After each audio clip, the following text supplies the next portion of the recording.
ഹിന്ദു മതത്തിൽ ശിവാരാധനയ്ക്ക് വളരെ പ്രധാനപ്പെട്ട സ്ഥാനമുണ്ട്. ശിവഭഗവാൻ സൃഷ്ടി, സ്ഥിതി, സംഹാരത്തിന്റെ മഹാശക്തിയായി കരുതപ്പെടുന്നു. ഭക്തർ തന്റെ ജീവിതത്തിലെ ദുഃഖങ്ങളും പ്രശ്നങ്ങളും മാറാനും ആത്മശാന്തി നേടാനും ശിവനെ ആരാധിക്കുന്നു.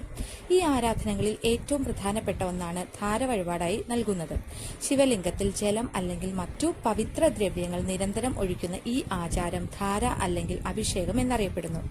ധാര സമർപ്പിക്കൽ ശുദ്ധിയും സമർപ്പണവും സൂചിപ്പിക്കുന്ന ഒരു ആരാധനാ രീതിയാണ്. ജലം, പാൽ, തേൻ, നെയ്യ്, ഇളനീർ എന്നിവ ഉപയോഗിച്ച് ശിവലിംഗത്തിൽ ധാരയായി ഒഴിക്കുന്നത് ഭക്തന്റെ മനസ്സിലെ അഹങ്കാരവും ദുഃഖങ്ങളും ശിവനോട് സമർപ്പിക്കുന്നതിന്റെ പ്രതീകമായി കാണപ്പെടുന്നു.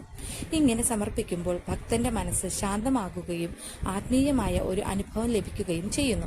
ധാര വഴിപാടിന് മറ്റൊരു പ്രധാന അർത്ഥം പാപപരിഹാരമാണ്. മനുഷ്യൻ അറിഞ്ഞോ അറിയാതെയോ ചെയ്യുന്ന തെറ്റുകൾക്ക് ക്ഷമ തേടി ശിവനോട് പ്രാർത്ഥിക്കുന്ന രീതിയായി ഇതിനെ കാണുന്നു.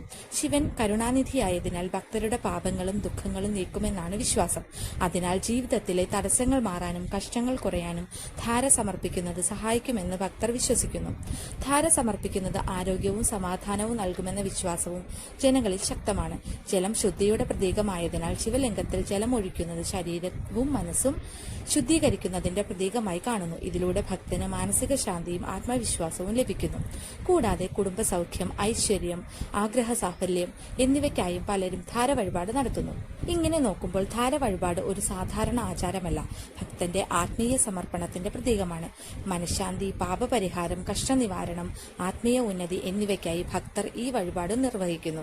അതിനാൽ ശിവഭഗവാനെ ധാര സമർപ്പിക്കൽ ഹിന്ദു ആരാധനയിൽ വളരെ പ്രാധാന്യമുള്ള ഒരു ആചാരമായി കണക്കാക്കപ്പെടുന്നു.